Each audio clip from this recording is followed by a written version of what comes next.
It's some more classified. I got BootMeUpJT. We at IK Studios.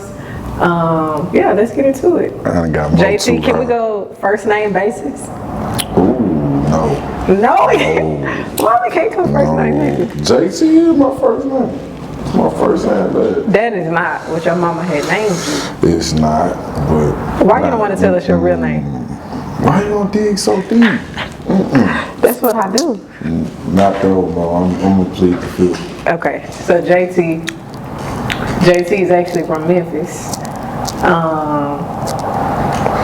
We've talked before, so I'm gonna try to make this interview as organic as possible with the questions, but I do know a lot of stuff already, but it's still some stuff that I don't know, so we're gonna get to know it together. But yeah, you're from Memphis. Tell me about how you made your way here to Dallas. Well, I always had family here, like since I've been a kid. So, like even back when we was in high school, middle school, we would come out for spring break, summer vacations. So when I got of age, like I was 20 when I moved here, then I decided to just come out here because I had family here, so I could springboard off of that, and that's really what happened. Okay, so did you consider Dallas fun when you used to be coming out here? Or was that like a highlight, like, oh, I'm about to go to Dallas? Exactly. Like, home is much smaller. Much smaller, way less to do. Right. Recreationally or professionally. It's just a smaller market, so. But I feel like it's probably a lot of stuff that is similar in Memphis to Dallas, because I feel like I like urban cities, so I know Dallas is an urban city in the urban areas. I wouldn't say we just an overall urban city, because we got a lot of wealth in Dallas too. Overall is urban. Yeah, like we got wealth in Dallas, but I feel like the urban part of Dallas, South Dallas, Oak Cliff or whatever, it is similar to Memphis. Just like home. Right. I swear to God, when I go over there, the shotgun houses, the parts of the city that don't have sidewalks and shit like that, that's what I come from. Okay, and then how do you feel about Dallas?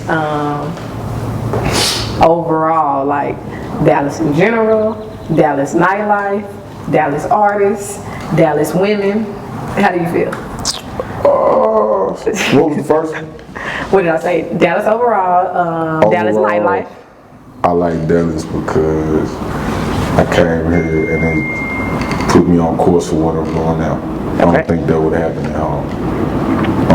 Nightlife, it was fun. It's played out now because I done the circle for so long, like the same groups, and like after a while you get to know people just from clubbing, like exactly. That's how I know you. Yeah, basically. So it's at Townhouse on a Sunday, a couple Sundays in a row. Like, well, this my friend now. We've been up here every Sunday. But go ahead, yeah. What was the other one? Women? I said nightlife, I said artists, and then women. Dallas artists. I work with most of them, like a very large number of them. I like a lot of them. Some of them need to keep working. Some of them. You know, that's everywhere. Like I got such a nice client base that I get a little bit of everything from probably the hottest people out here to the most unknown. So I never know what I'm gonna get when I'm booking a session, like ever, for the most part. Answer women, and then I'm gonna come back to something you just said. Women? Dallas women. I like Dallas because it's a melting pot. Like a lot of the women that I meet don't even be from Dallas. So I can't just say like I can't. But I feel like you know a Dallas woman though. Yeah, you've been around enough of them to be able to say that we have unique characteristics. Definitely. But I don't dislike it because like our women at home like kind of stiff and kind of. Okay, so you consider that's what I was gonna ask. So you consider Dallas women stiff? Not even stiff, y'all just y'all just I don't even got a word for it. I guess like y'all own type. Like, right. It's we straight to the point. Yeah, no sugarcoat. Okay, but back to what you just said. Dallas artists, some of them still need to work. I guess Dallas in general, the music scene compared to Atlanta, compared to Memphis. I feel like Memphis have a lot of good coming out of the city. Saying that you wouldn't be able to be a producer in Memphis when all of them artists out there. But when I was at home, like I wasn't doing music in any way. Right. Like the only reason that I do, not the only reason, but I guess say the real springboard and the reason that I chose to do music was I saw someone do it. I had never seen it at home before. Right. But I saw it the first time he showed it to me. Like I knew then that's what I wanted to do. Right. Like even if it was like I didn't know right then I wanted to be like professionally doing it, but I definitely knew like I wanted to understand this more. So before you knew that you wanted to be a producer, or before that time that you saw Bud doing it, what did you think you was gonna be? What was your, aspirations at that time? I was in IT real heavy. I worked at Parkland, Baylor. Like I was on some like trying to be the CEO of a Fortune 500 company, like, but not musically. Like, Right. Doing something with a patent or things like that. I come from boardrooms and shirt and tie every day. Would you say you still fit into that world? When you was in it, you was like, I feel like I'm a chameleon. okay, I me can too. fit where I need to fit. Right, I feel the same way about myself. Probably about you too, though. I feel like I have the palette and I can be articulate when I need to be, and then I can dumb it down when I'm chilling with the homies too. So it's like, I don't know. Right, I agree. And then I guess from IT to audio engineer. Background too, right? I have a music background because like high school was all first chair band, trumpet, all state, all region, like, so I had a music background, but like I knew after high school, like I'd probably never play a trumpet again, like Gotcha. trumpet ain't finna pay my bills, like I'm not Louis Armstrong. Right. So that was the end of music, and I went to school for IT, which is where I met Bud.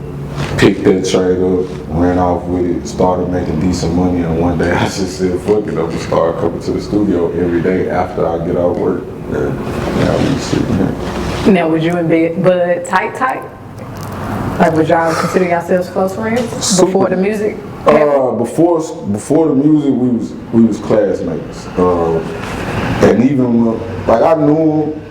Every day we was gonna, speak to each other and probably interact with each other. Right. But like in Memphis, we wasn't just like hanging out after school or going places and doing other things. Right. Like how we are now. Right. So it's like we knew each other well enough, like that, and that's really what it was. I think we linked up on Facebook or something. He invited me to the studio, and that's like how I started. Okay, and then I guess making the full transition from the IT job to being a full-time audio engineer. Like, how do you feel? Like, what happened to make you say, okay, I can really lead it? Like that's some money over there. I gave it some time. Like, I told myself I don't have kids right now. I don't have any responsibilities like a mortgage or things that I'm just definitely tied to. Right. I got a year to risk it.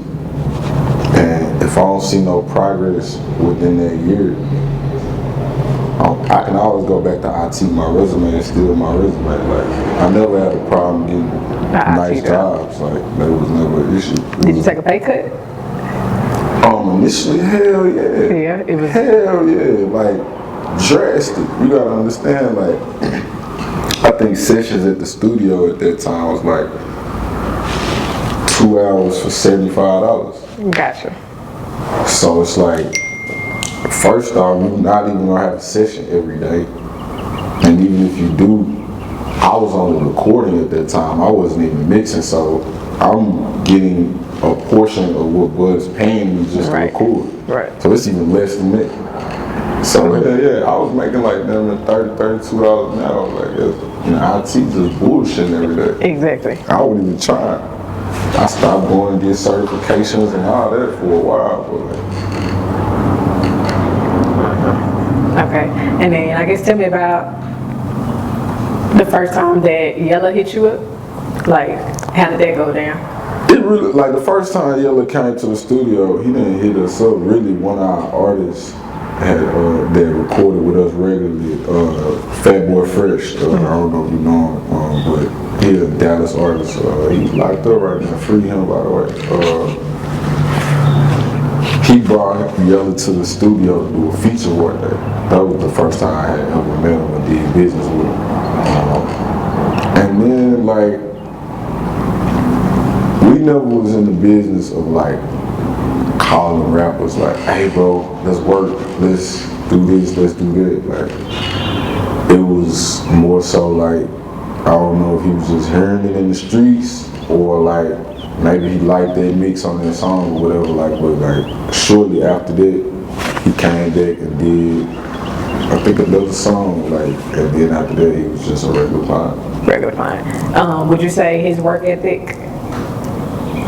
Yeah, what can you say about his work ethic in general? Like, because I feel like a lot of people just see the outside and they don't know like why somebody became a star or why they are so well off. And it's like, I feel like people don't be knowing. Yeah, like people be putting in work, it's gonna be accident. I can't even start for that shit, like for sure. Like, cause I remember when Yella features was $500. And I know what them hoes cost right now. Yeah. You know what I'm saying? So it's like, and them hoes been consistent from that time to this time now. So with that being said, it's just like, I know the work because he got so many songs on my computer that ain't even out right now. Like shit that's with some of your favorite artists, big names that it ain't time, the business ain't right. You know what I'm saying? Whatever the case may be, he real strategic, but yeah, he recorded like even during quarantine, we got a lot of shit done. We got a whole tape done. Right. And then I guess what advice would you have to other artists who want to be as successful? Like, what is considered the work ethic? What you need to be doing? It's not about recording every day, because I ain't gonna act like Yella or anybody that y'all like record every day. Nobody records every day. Right. First off, but it's also about the work done off the microphone. What promotion schemes do you have lined up for this? What DJs organically really fuck with you? I ain't talking about on no pay for play shit. I'm talking about they really know you. Right. Like all this is part of the work. All that's a part of the work. Like building relationships, networking, where people playing your shit and you not there. Exactly. All that shit matters. All that shit count. And that's the work that you probably not gonna see publicized on the camera or even told to you about, but that's what's going on behind the scenes. There's a lot more to it than making a good song, a bad song, a hit song, because one thing about it, a song could be whatever you make it. Right, that's what happens. Do you feel like you know a hit when you hear it? As soon as you doing what you do? I feel like I've heard a lot of hits that will never become hits because they were not made a hit. They made that song me a hit. So you know, like, that could be a hit, but that he didn't play it right. Like, he didn't do what he was supposed to do. You know, like you get a good woman, but you fuck her over, and then you realize later on, like, bro, if I had to just did right back do, I'd be straight right. It's the same thing. Damn. It's the exact same thing. Like, if you got a good thing, like you get a lot of money right now, and you don't know what to do with it, that's just like being broke. Right. You'll be broke again. Right. And that's what I feel like happens a lot. Like even with a good song, like even if it catch traction, a lot of times it doesn't get to the next level just because, like, you know, some people need the label thing. They might not know what the next thing is, or maybe they don't, but it's, you gotta work, man. Right. No. Okay, so how do you feel about paying to play in general? Hey, I'm not against it. I feel like money moves a lot of shit in the world. Like, just in the real world, we talking about legal battles, money can move a lot of that shit. You know what I'm saying? In business, you want something done today and you want it done right now, money can make that shit happen a lot of times. Not every time. No, very I watch the show Billions right now. And Axelrod is a bully because he's a billionaire though. Yeah. And a lot of times his money can fix his fuck ups. Even when he do fuck up, he's still not fucked up. Right. Dang, I need to watch that. So. But that is crazy. I feel like the same thing about Floyd Mayweather's daughter. That's all gonna work out. Like, too much money over there. She's not going to jail. she probably get some probation. Exactly. But she done stabbed the girl. Somebody could be in jail for like 20 years. Right. For the same offense. I don't think that's gonna happen though. I highly doubt it. Yeah. It's like, you know, I don't know what that relationship is. It depends on what that relationship is, because I ain't gonna lie, like, her daddy got a lot of money. No, that's what I'm saying. But So, of course he gonna take care of his daughter. Hey. I think, no, he definitely is. Hey, oh. So I know we was talking about 10,000 hours earlier. And just even what you was just saying about Yella, like he put in a lot of work that people probably don't know about. So what would you say is your work ethic? I got about 10,000 hours, I believe. For the last 5 years almost, I'm 8 to 12 hours a day, 8 minimum at the studio. In the last 5 years, I probably missed 15, maybe 20 days out the studio with vacations and maybe 2 sick days, maybe. But yeah. And do it feel like work? Never, not like, that's what always drew it to me. Like, I really enjoy that shit. Like, watching a person light up as I transform and shit. It's like, I guess how a woman would feel doing a makeover. How like a chick that might be self-conscious about herself and you can make her feel like $1 million. Like, I do that for artists every day, like, Right. for sure. Right. Like, they might have not liked the song before, once they came out the booth and I played it back, but 90% of the time when I play it back after I'm done with it, like, it's a whole nother vibe.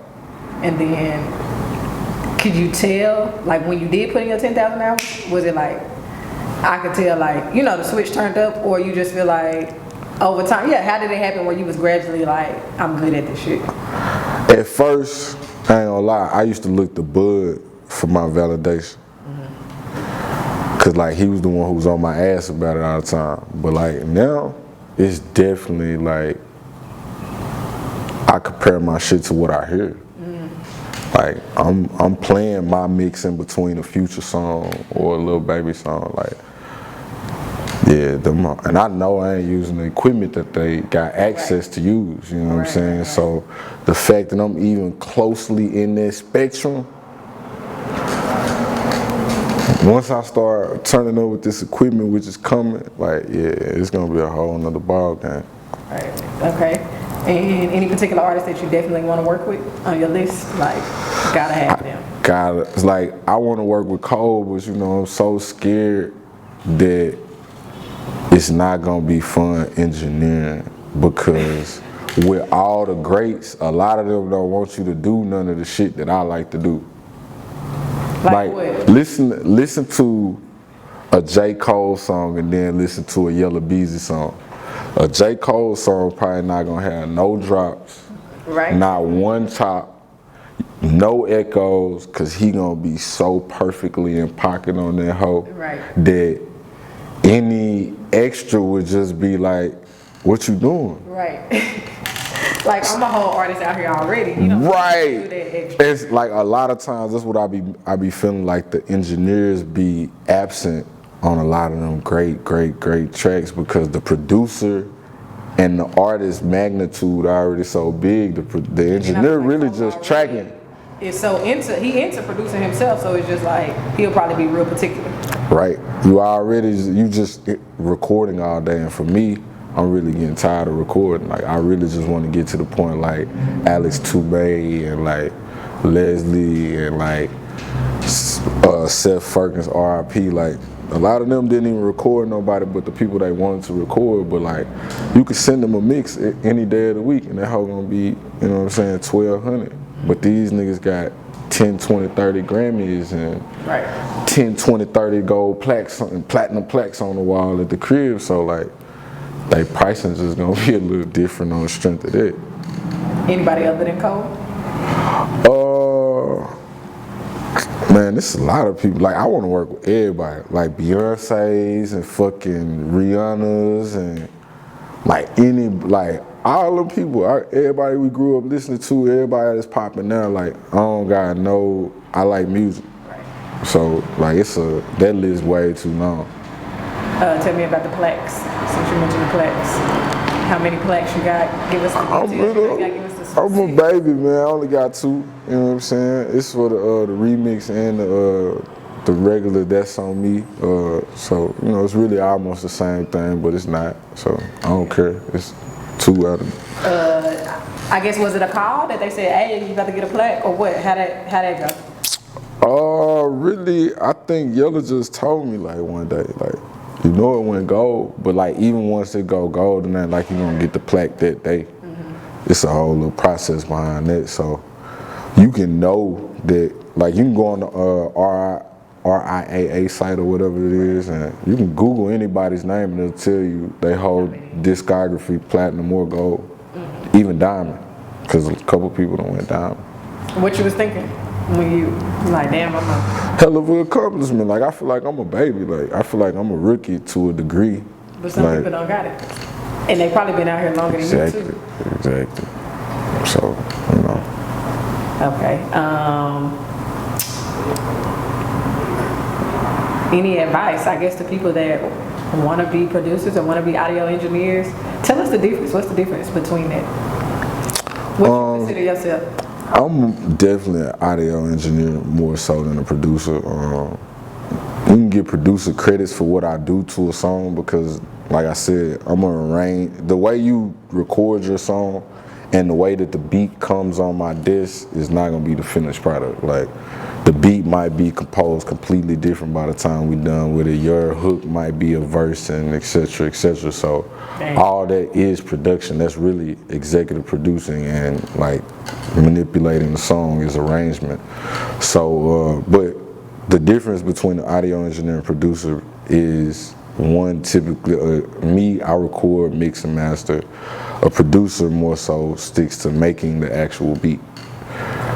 A lot of times they go hand in hand. Usually people do both. Like Timberland, I'm sure he does both. Dr. Dre, they do both. So it's really what you choose to focus more on, and I focus more on the engineering side. So you're not gonna do both? I've been getting pressured to do both, cause people hear my tag on Yella Beezy songs, and they think that I made the beat. Right. Yeah. I just engineered the song. That's my engineering tag. Right. Like, I'm not making the beats. Other than the chops and drops and amazing shit that I do to them niggas beats. Cause most producers hit me up later and be like, bro, I don't know how you did that to that beat, fool. That was not what I sent. Right. I know. Okay, and but yeah, what advice would you give to those producers or audio engineers? Because I'm sure you probably, even though you're not consider yourself a producer, you probably still got advice for them. For one, consistency.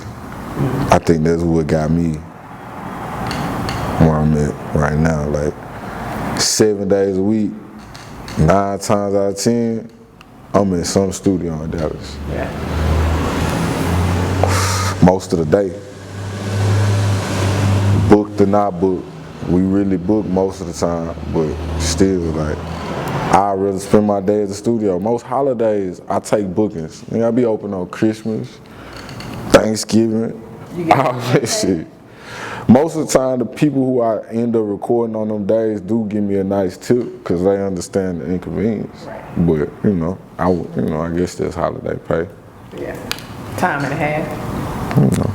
I'm probably already charged no time and a half just off the strength, but No, definitely. But yeah, just consistency. That's the only advice you got. I mean, you gotta be good for sure. Like, there's a lot of people that's consistently bad. You gotta be good for sure.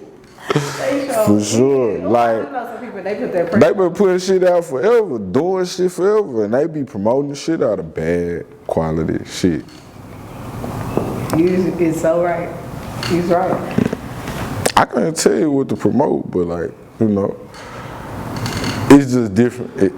I'm glad it be genuine and organic for me. Like, I don't really be trying most of the time. So has it ever been a time where somebody was like, nah, that ain't it. Not the BootMeUpJT production that I came to get? Not since I have been BootMeUpJT, but definitely Definitely happened multiple times when I was just JT. Right. For sure. Like, was they right? Like, you knew too, like. No, on God, like the worst one I ever had, a dude came in the studio, I swear to God, this nigga went in the booth and started screaming at the top of his lungs, like every time he was peaking like a motherfucker. And I swear to God, like I cut him off, I tell him, hey bro, you too loud. I stopped him again. Bro came out the booth so fucking mad, like, bruh, you fucking with my vibe. Like, this nigga clicking. I'm talking about, like, I don't know if I need to pull the pistol or what. Like, what's going on? Oh, my God, this is a big-ass dude. I swear to fucking God, dog. Like, 10, 15 minutes, Bud get on, like, live or Facebook or some shit. This nigga's in the car downstairs rapping a diss song. I swear to fucking God, I wish I had the link, like, right here, right now, I'll play that shit. He not rapping no more, is he? He wasn't rapping then. He wasn't rapping then. Okay, that's good. We don't need him to be represented. Nah, that shit was, like, anyway. Okay, anyway. That's crazy. Okay, I'm gonna switch gears a little bit. How do you feel about it going down in the DMs? You know, I don't feel no kind of way about it. I guess it's a new form of communication. That's how the world changing. Like, life is different now. Like, if you don't adjust with the times, you're gonna get left behind. Like, No, I feel like that's normal communication these days. Like, you meet a lot of people on social media, so why shouldn't I be able to, like, meet you that way? Right, like, Social media. some of my biggest supporters, like, are people I ain't never met, but, like, anytime I post something or share something, like, they're gonna be the first person to like it, the first person to share it. Like, I ain't never seen these people. Right. So, you know, support is support. It's genuine. So even if you, but I'm talking about more about women. Even if you didn't know a girl, would you shoot your shot in the DM? Oh, I didn't. From, like, knowing her, like. From 3. Never seen. From 3. What? It's over with. Why not? Shit, everybody else shoot. What's your field goal percentage? I'm like 60-40. Oh, that's good. You know, maybe 55-45, some shit. Is there a trend? Do you know what works and what doesn't work? No, cause y'all different. Like, you could try the same little line on 3 or 4 women, and then, like, only one of them will respond. Gotcha. Like, so you can't just say, like, oh, that's the one. Yeah. Same thing make her laugh, don't make her giggle. Right. You know what I'm saying? So it's just 60-40. That's pretty good. I don't be shooting like that though. I'm reserved with my shots, cause, like, I hate shooting my shots at people we got a bunch of mutual followers. Ooh, I be checking that out too. I be like, I don't like this shit. Like, oh shit, we got like 50 cents. Cause I be wanting somebody that be in another circle. Gotcha. You know what I'm saying? Like a whole nother little. A lot of women meet me and want to rap, want to sing. Like, bro, this shit be turning me off like a bitch, bro. Like, I be like, bro, I'm not Offset and you was not Cardi. I'm straight. So that shit was like, you didn't even know it was in them? They just nah, like, on God, I don't think it was. They just met me and, like, we vibing or kicking it, and now they like, oh, I should do a song. And now you want me to do it for free? Fuck out of here. It's over with. That's probably like photographers. Like, I can't imagine how many women try to talk to them for, like, video shoots and shit. I'm a model down. Like, bro, you ain't never took a picture before. Like, come on, bro. Okay. Okay, the other question is fake bodies. How you feel about? Because a lot of women with fake bodies these days, Hey, it's still. you get it done right. You get it done right. Like, I always been the same way. Like, even with the hair and shit. Like, I don't like when your wig look cheap and it look like a cheap ass, tacky ass wig. Mm-hmm. But, like, if you walk past me with some bad ass bundles and that shit ain't yours, but that shit look like it's yours coming out your head, right, you still fine. I'm still attracted to you. Like, it's the same thing with the body. Like, you walk past me and you still fine as hell. Like, you still fine as hell. Whether you bought that hoe, or you built that hoe, or you were born with that hoe. Like, whatever. Okay, good answer. If I'm gonna just put you on the spot, do you think it's a song right now that you and Yella got involved, or maybe even you and Trapboy, that you think is a hit? And you could just throw it out there right now, and then later, if it become a hit, boom, yeah, that's a hit. He said, BootMeUpJT said that was a hit. Oh yeah, for a couple sure. months ago. For sure. Or maybe it just don't become a hit, but you just said, I feel like that was gonna be a hit to me. Plenty. I got a couple, like I said, like they got tapes that's not out. Like they got plenty of shit put up for sure. Like. But you can't give no specific names. Do they even name the song before it even come out, or they just be like, right there? Usually the song might get named. Yella gonna do it at the beginning of the song, cause he might know like at least 1 or 2 words he gonna say. Freddy probably not, but at the end of the song, it's gonna have a name as soon as it's done type shit. As a reference to go back to. Okay, but you don't got no names for us of what's gonna be a hit or not? No. I know, but it's like this could be for you. Like they gonna come back and say, no. That's fine. He said that a month ago, a year ago. He said that was a hit. That Can't give me more. No. I'd rather keep my relationships intact. You think that's a bad thing to say like that's a hit? I listened to him say that and it was. I listened to him rap that and it was fire to me. That ain't bad. You know, everybody's business different, you know what I'm saying? And if they ain't leaking it, I'm not the person to leak. That's a good answer. Good answer. You a real one. Hey. All right. Anything you want to say that maybe I didn't ask you in general? Tell us about Eardrum Studios.